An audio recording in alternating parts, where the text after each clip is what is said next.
The evening of September 11th, 2001 is mostly remembered for the horrifying attacks on the World Trade Center and the Pentagon earlier that day. The aftermath of those events was deeply felt throughout the entire U.S. and the world. Streets were filled with shock, fear, and confusion. New York City, the primary site of the attacks, was a city in turmoil. People from all walks of life were attempting to locate their loved ones. Others were fleeing the city, and some were seeking shelter from potential further attacks. Amid this chaos and heartbreak, an individual tragedy occurred: the murder of Henryk Siwiak. This episode is brought to you by Skillshare. Hey folks, I've got something super cool to share. I've recently dived into Skillshare, and man, what a transformation it's been. It's not just an online learning platform, it's a hub of inspiration. I stumbled across this photography course, right? Always thought I had an eye for it, but never really explored it. So I dove in, and now I can't stop clicking. From creative angles to understanding lighting, my Insta game has leveled up for sure. Seriously, whether it's photography, digital art, entrepreneurship, or another passion lurking inside you, Skillshare's got it covered. So go on, unlock your potential, and join Skillshare. It's a journey you won't forget. Use the link in the description and support the channel.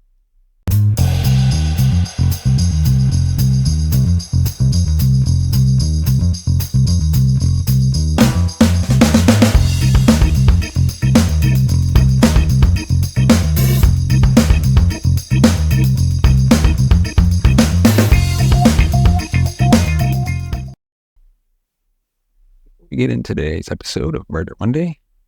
We'd like to remind you can find us on Facebook, Twitter, Instagram, and TikTok. Just search True Crime Never Sleeps podcast. Without further ado, let's dive into Murder Monday and the unsolved murder of Henryk Siwiak. Henryk Siwiak's murder remains one of the most obscure and mystifying cold cases in New York City. Killed on the very same day as the 9/11 terrorist attacks, his death was overshadowed by the larger tragedy that struck the nation. 2 decades later, his story is still a testament to how individual tragedies can be overlooked in the face of overwhelming national events. Henryk Siwiak, a Polish immigrant, came to the United States in search of a better life for himself and his family. Like many immigrants, he sought the American dream, a land of opportunities and a chance for a fresh start. 2001, he was residing in Brooklyn and working various jobs to make ends meet. The evening of September 11th, 2001 is mostly remembered for horrifying attacks on the World Trade Center and the Pentagon earlier that day.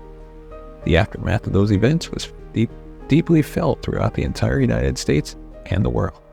Streets were filled with shock, fear, and confusion. New York City, the primary site of the attacks, was a city in turmoil. People from all walks of life were attempting to locate their loved ones, others were fleeing the city, and some were seeking shelter from potential further attacks. Amid this chaos and heartbreak, individual tragedy occurred: murder, Henryk Siwiak. The streets of New York that night were eerily quiet. In some areas, chaotic in others. The regular bustle of the city was replaced by sirens, anxious chatter, and a drone of news reports emanating from radios and televisions throughout the city. The usual bright lights of the city seemed dimmer with an air of unease prevailing. Bedford, Stuyvesant, already a neighborhood grappling with crime, was not immune to the day's tensions. Many residents were indoors, glued to their TV screens, trying to make sense of the day's horrifying events. Against this backdrop, Siwiak, dressed in military-style camouflage, walked the unfamiliar streets, inadvertently attracting attention. The reason for Siwiak's choice of attire was practical and cultural. In Poland, such clothing was relatively commonplace and wasn't necessarily associated with military or gang affiliations. However, in the urban environment of Bedford, such an attire could be misconstrued. Some speculate that his outfit might have made him a target, possibly mistaken for a gang member or someone with ill intentions, especially given the heightened tensions of that night. Later that night, gunshots broke the silence. Siwiak was found shot, fatally wounded, on Decatur Street. The murder of Siwiak, occurring on the most tragic day in contemporary American history, presented unique challenges for the New York Police Department. While the entire nation's attention was focused on the devastation of the World Trade Center, Siwiak's death became a perplexing and haunting side story that demanded its own intricate investigation. Initial response and limitations. The immediate aftermath of the 9/11 attacks stretched New York's emergency services to their limits. The NYPD was primarily focused on the disaster downtown, supporting rescue operations and ensuring citywide security. Given these pressing responsibilities, the initial response to Siwiak's murder was understandably limited. Manpower and resources that might usually be available for a homicide investigation were concentrated elsewhere. In the first few hours and days following the murder, the police struggled to find witnesses. Bedford was already a challenging environment for law enforcement due to mistrust in some segments of the community. On that particular night, many residents were indoors, either because of the attacks or because it was late. Those who might have seen or heard something were either hesitant to come forward or provided accounts that varied significantly, making it challenging to piece together a cohesive narrative. While robbery was initially considered a potential motive, this theory was soon discarded when it was found that Siwiak's possessions, including cash, were still on it. Possibility of a hate crime or a tragic case of mistaken identity due to his camouflage attire was also explored. Siwiak's clothing, common in Poland but potentially misinterpreted in an American urban setting, might have played a role in the tragic incident. The crime scene yielded limited physical evidence. Forensic teams were already working overtime due to the attacks, and while they did their best, the circumstances were far from ideal. Ballistics did confirm that Siwiak had been shot. The weapon was never recovered. Other potential forensic evidence, such as DNA or fingerprints, didn't lead to any significant leads or wasn't present in substantial amounts. As days turned into weeks and then months, the urgency of the 9/11 recovery operations began to reduce, allowing the NYPD to revisit pending cases like Siwiak's. However, by then, any trails that might have been warm had gone cold. Witnesses' memories faded or became even more inconsistent, and potential suspects either couldn't be located or had solid alibis.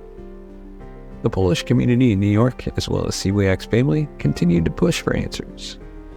Their advocacy ensured that the case wasn't entirely forgotten.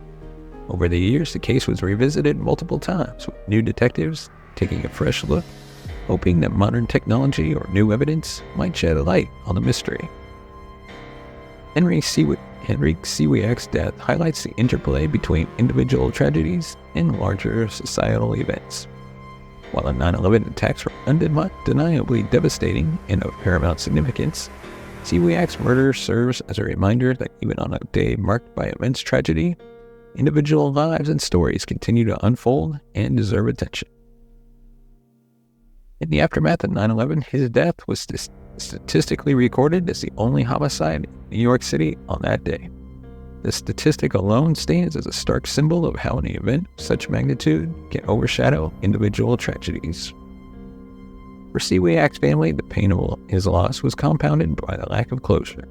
Their anguish was echoed by the Polish community, which rallied around the family and sought justice for Siwiak.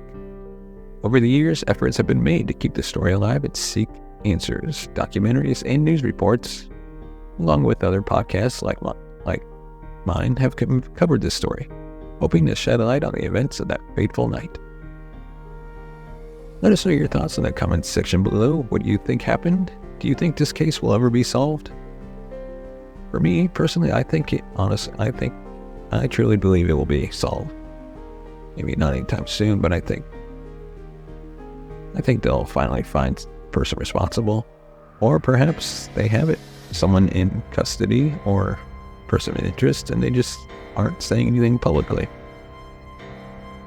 But of course, we will have to wait and see.